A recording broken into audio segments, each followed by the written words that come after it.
United States, you really only need to do three things. I've discussed before. This is not my research. This is research from writers for The Atlantic, the Thurnstroms back in the 1980s, but it's been very well verified. You don't want to be in permanent poverty in the United States. Finish high school, get a job, don't have babies until you're married. Those three things, you won't be in permanent poverty in the United States. There is income mobility in the United States. That's number one.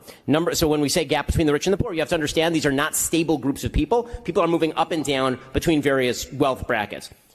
We ain't got to talk about Ben Shapiro a little bit here because one of you guys sent me this clip of Ben Shapiro going at this guy, debunking some socialist theories here.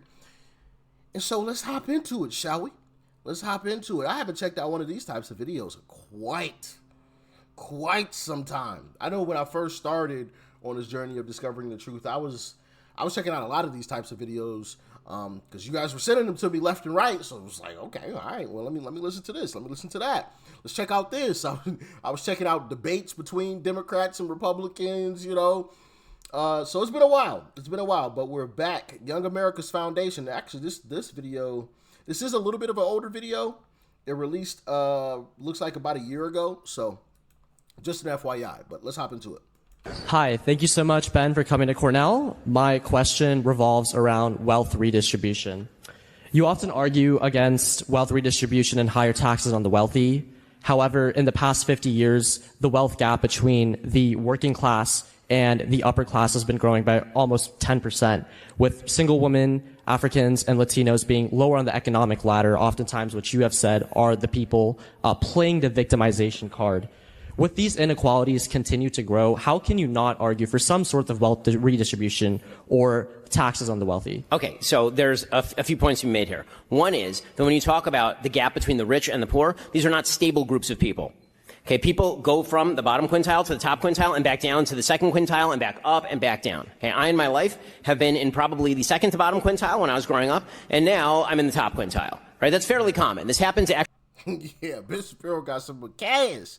Ben Shapiro got some cash, but I was also going to say that as well. Just because you redistribute wealth and you just hand, you know, what's looked at as poor people money, it doesn't mean that they're going to all of a sudden become some super wealthy individuals.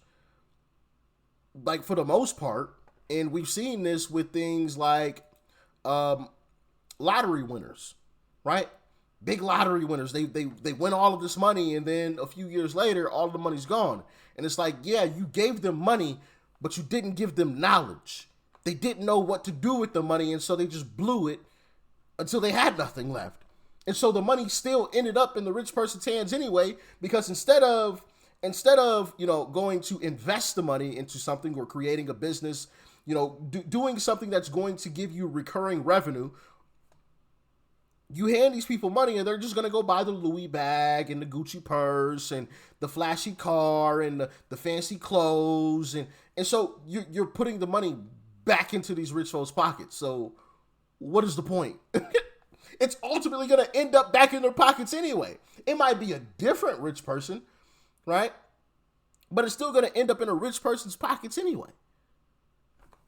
What are we doing here? It's pointless. Actually, over the course of life, for many people, just age in the United States. As you get older, you start to build wealth. Hopefully, you get a job, and then you grow out of that. And the reality is that if you want to escape permanent poverty in the United States, you really only need to do three things. I've discussed before. This is not my research. This is research from writers for The Atlantic, the Thurnstroms back in the 1980s, but it's been very well verified. You don't want to be in permanent poverty in the United States. Finish high school, get a job, don't have babies until you're married. Those three things, you won't be in permanent poverty in the United States. There is income mobility in the United States. That's number one. So when we say gap between the rich and the poor, you have to understand these are not stable groups of people. People are moving up and down between various wealth brackets. Point number two, the only way to solve the disparity in wealth, which sometimes is historic, meaning like your grandma had a house and now she passed it on to you. I will point out here, the vast majority of people who are very wealthy in the United States are not wealthy because grandma had wealth. Right? Elon Musk actually, contrary to popular opinion, did not grow up wealthy. Right? I did not grow up wealthy. In fact, most of the people that I know who are very, very wealthy did not grow up wealthy. There's tremendous income mobility. The way that you solve for wealth gaps in the United States is with better income mobility, and that only comes with an opportunity economy that allows people to move forward based on their efforts, right? Based on innovation, based on keeping the wealth that they generate in and of themselves. If you take that away from them, then it removes the incentive, and it also perverts the incentive structure. So there's that as well. And then finally, the biggest question of all is everyone, who talks about wealth redistribution, they like to talk about the wealth gap. Hey, I don't care about the wealth gap. I honestly don't. All I care about is the people at the bottom and are they getting better. I don't care if the person at the top is earning 100 times more than the person at the bottom. I just care whether the person at the bottom has a better life than they did 20 years ago. And it is bewildering to me that people are so concerned about what the guy next door is doing. Right? That just seems to me Cain and Abel jealousy. Right? I've never thought to myself, man, my life is way better than it was when I was a kid, which it is, economically speaking. But you know who's way richer than I am? Elon Musk. And that's not fair. Right? That's a silly way to think about life. The question is whether all ships are rising. It is 100% a silly way to think about life. And me personally, when I see somebody who's doing better than me, right? Better than me at life, like, I don't get jealous. Like, I get motivated. I'm like, ooh, okay, goals. You know what I mean? Like, oh, look at that. Oh, goals. Let me go see what he's doing. Let me see how he did it. Instead of being jealous and bitter and, ooh, well, I hate this person because they got this, or well, they just probably got a handout from the grandparents. Like, nah, like, hey, that's goals. Like, genuinely, like, I get motivated. Like, it motivates me to see people doing well. And if I, like, see them in person rather than, like a video clip or something, like, I'll go ask them, like, what do you do? How'd you do it? How'd you start? What were your biggest downfalls? What, like, if you could do it all over again, like, I want to ask questions because I want to learn how they did it, so maybe I can go and repeat it, for myself. So yeah, I think it's weird when people get jealous of other people's success or what they perceive as success or whatever. Like, get motivated. Go ask them. Most people will actually tell you how they did it if you just ask them. You know what I mean? It's crazy.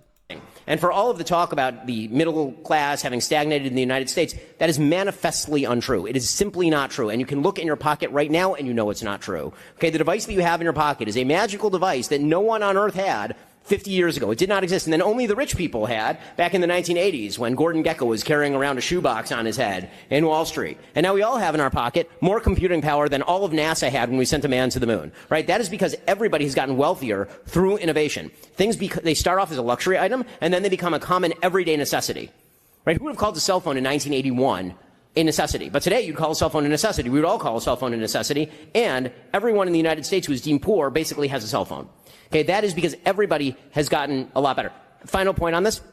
When you look at the wealth redistribution in the United States, the truth is the United States has an extraordinary amount of wealth redistribution. Very often when people talk about the income gap or the wealth gap in the United States, they're ignoring the benefits that are actually paid out from the top quintile on down. If you look at net benefits in the United States, if you look at net taxes in the United States, net taxes in the United States are not paid partially by the top quintile. They're paid entirely by the top quintile. Everybody who's below the top quintile is receiving more back in taxpayer subsidies and taxpayer dollars than they are paying in.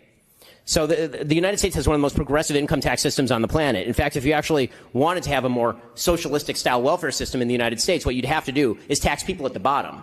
Right? The top tax bracket kicks in places like Denmark and Norway at $50,000, $60,000, $70,000 a year, not at $300,000, $400,000 a year. Yeah. Hey, shout out Ben Shapiro, man. I agree. This whole, we need to redistribute wealth. It's not going to solve anything. It's not going to solve a single thing. We need to tax the rich. Okay, good luck with that. We'll see if your politicians actually pass it. I guarantee you they won't, because as Uncle Trump said on that stage, that famous stage, or that famous debate between him and Hillary Clinton, right? When she tried to call him out for his taxes, it's like, nah, I don't pay taxes and neither do your donors. And if you don't like it, change the tax code. But I know you won't, because the same tax code that I use, the people that donate to you use too. So I know you're not going to change the tax code.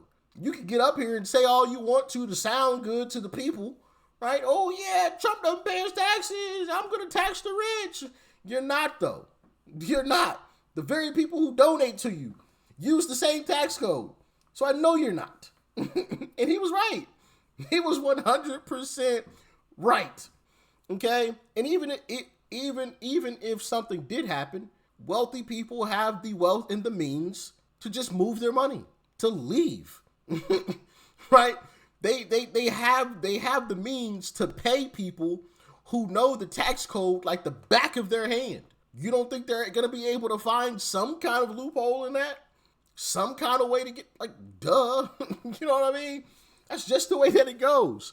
And I don't necessarily see anything wrong with it. Like, they worked hard for what they have. And they contribute. As you heard, the top people pay most of the taxes. Matter of fact, I dropped a YouTube short of Caleb Hammer yesterday, and he actually brought that up. Like the bottom half pay like 1%, if I remember correctly, his statistic. Pay like 1%. If that fell off, we wouldn't even notice it.